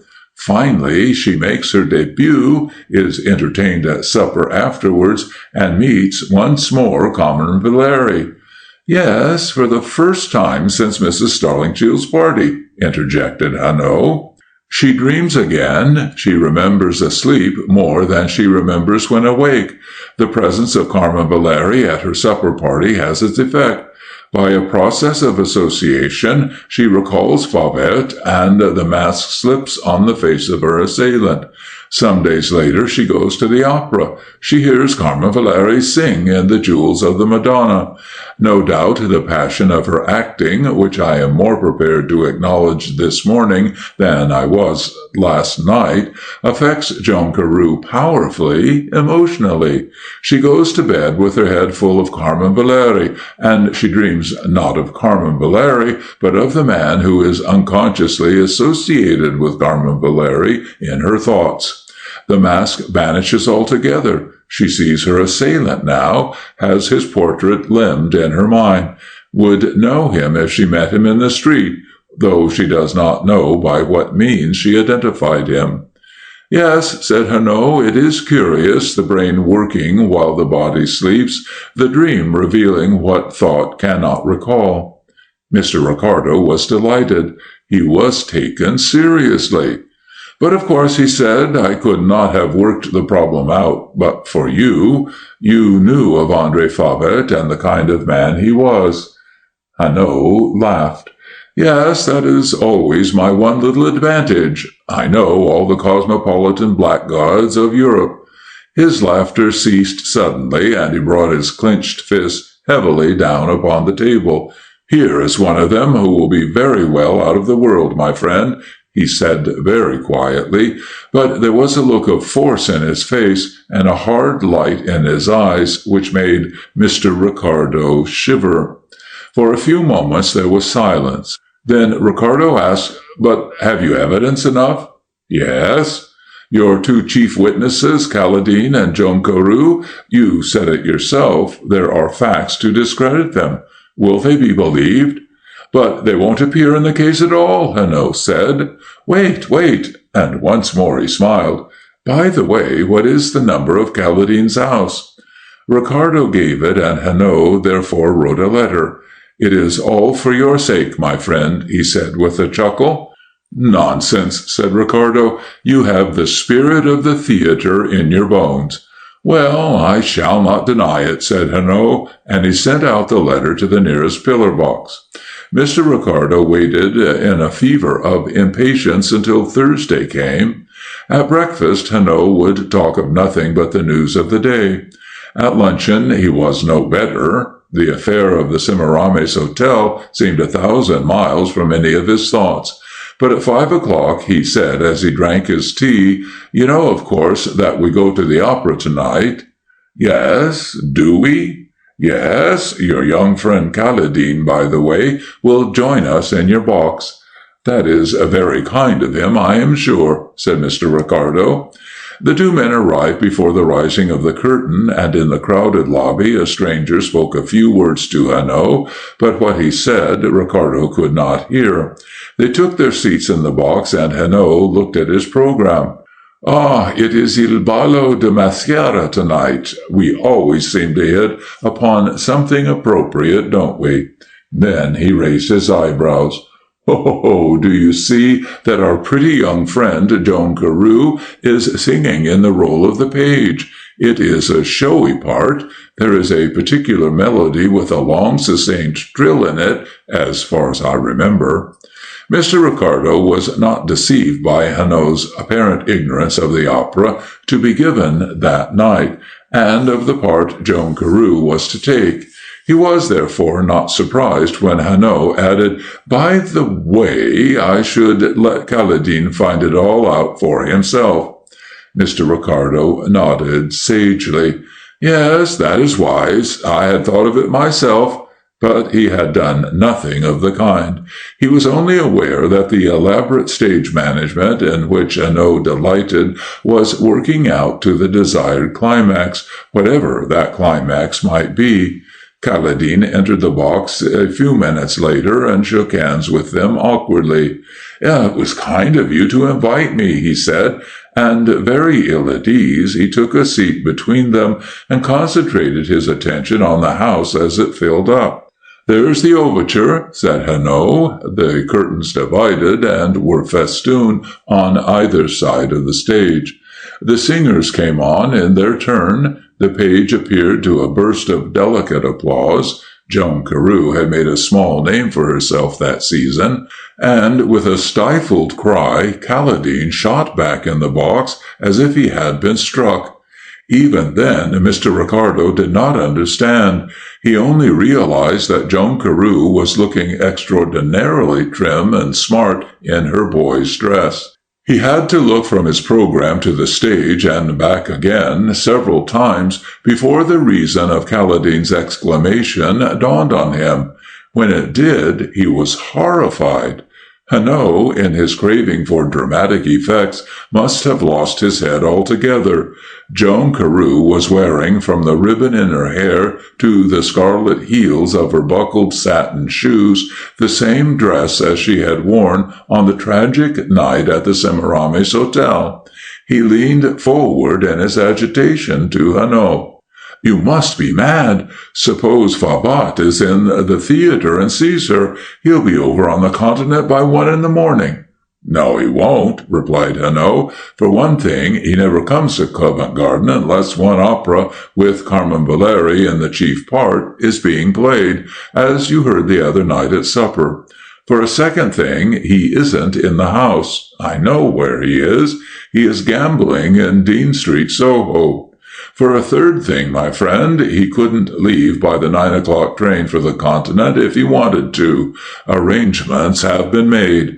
For a fourth thing, he wouldn't wish to. He has really remarkable reasons for desiring to stay in London. But he will come to the theatre later. Clements will send him an urgent message, with the result that he will go straight to Clement's office. Meanwhile, we can enjoy ourselves, huh?" Never was the difference between the amateur dilettante and the genuine professional more clearly exhibited than by the behavior of the two men during the rest of the performance. Mr. Ricardo might have been sitting on a coal fire from his jumps and twistings. a.e.w. stolidly enjoyed the music, and when Joan Carew sang her famous solo, his hands clamored for an encore louder than anyone's in the boxes. Certainly, whether excitement was keeping her up or no, Joan Carew had never sung better in her life. Her voice was clear and fresh as a bird with a soul inspiring its song. Even Kaledin drew his chair forward again, and sat with his eyes fixed upon the stage, and quite carried out of himself. He drew a deep breath at the end. "She is wonderful," he said, like a man waking up. "She is very good," replied Mr. Ricardo, correcting Kaledin's transports. "We will go round to the back of the stage," said a.e.w. They passed through the iron door and across the stage to a long corridor with a row of doors on one side.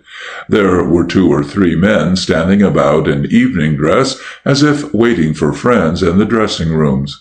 At the third door, a.e.w. stopped and knocked. The door was opened by Joan Carew, still dressed in her green and gold. Her face was troubled, her eyes afraid. "Courage, little one," said a.e.w., and he slipped past her into the room. "It is as well that my ugly familiar face should not be seen too soon." The door closed, and one of the strangers loitered along the corridor and spoke to a call-boy. The call-boy ran off. For 5 minutes more, Mr. Ricardo waited with a beating heart. He had the joy of a man in the center of things. All those people driving homewards in their motor cars along the Strand, how he pitied them. Then, at the end of the corridor, he saw Clements and André Favet.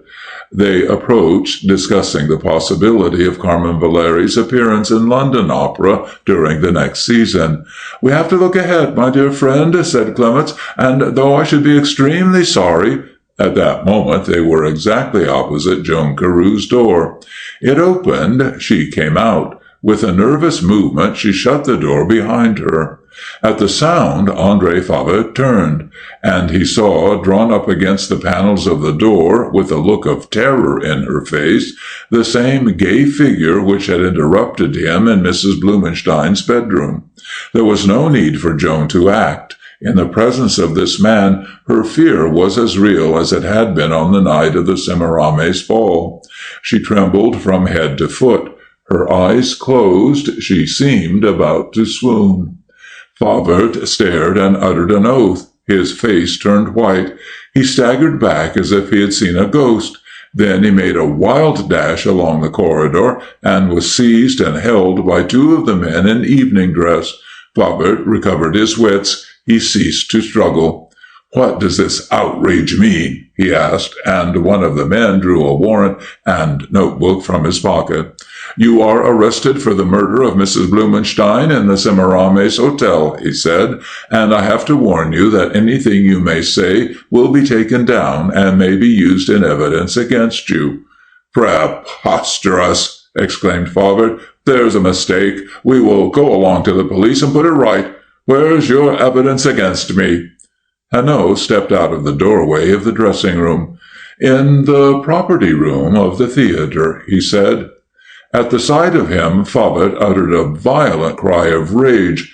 "You are here too, are you?" he screamed, and he sprang at Hanaud's throat. Hanaud stepped lightly aside. Favet was borne down to the ground, and when he stood up again, the handcuffs were on his wrists. Favet was led away, and Hanaud turned to Mr. Ricardo and Clements. "Let us go to the property room," he said. They passed along the corridor, and Ricardo noticed that Caledine was no longer with them. He turned and saw him standing outside Joan Carew's dressing-room. "He would like to come, of course," said Ricardo. "Would he?" said Hanaud. "Then why doesn't he? He's quite grown up, you know." And he slipped his arm through Ricardo's and led him back across the stage. In the property room there was already a detective in plain clothes. Mr. Ricardo had still not as yet guessed the truth. "What is it you really want, sir?" the property master asked of the director. "Only the jewels of the Madonna," Hanaud answered. The property master unlocked a cupboard and took from it the sparkling cuirass. Hanaud pointed to it, and there, lost amongst the huge glittering stones of paste and false pearls, Mrs. Blumenstein's necklace was entwined. "Then that is why Favet came always to Covent Garden when the Jewels of the Madonna was being performed," exclaimed Ricardo. Hanaud nodded. "He came to watch over his treasure." Ricardo was piecing together the sections of the puzzle. "No doubt he knew of the necklace in America. No doubt he followed it to England." Hanaud agreed. "Mrs. Blumenstein's jewels were quite famous in New York." "But to hide them here?" cried Mr. Clements. "He must have been mad."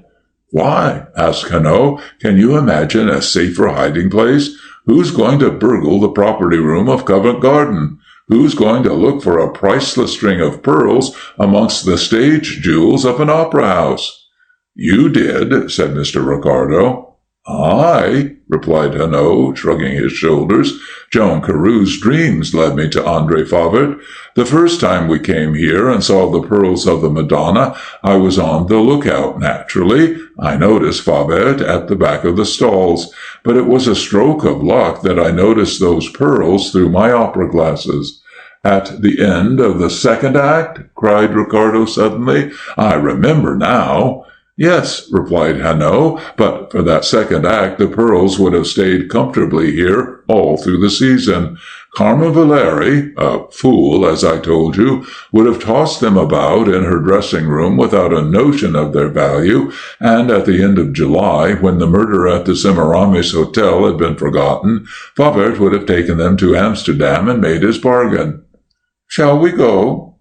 They left the theater together and walked down to the grill room of the Semiramis, but as Hanaud looked through the glass door, he drew back. "We will not go in, I think, eh?" "Why?" asked Ricardo. Hanaud pointed to a table. Caladine and Joan Carew were seated at it, taking their supper. "Perhaps," said Hanaud with a smile, "perhaps, my friend, what? Who shall say that the rooms at the Adelphi will not be given up?" They turned away from the hotel, but Hanaud was right, and before the season was over, Mr. Ricardo had to put his hand in his pocket for a wedding present. End of Part 4. End of The Affair at the Semiramis Hotel by A.E.w. Mason.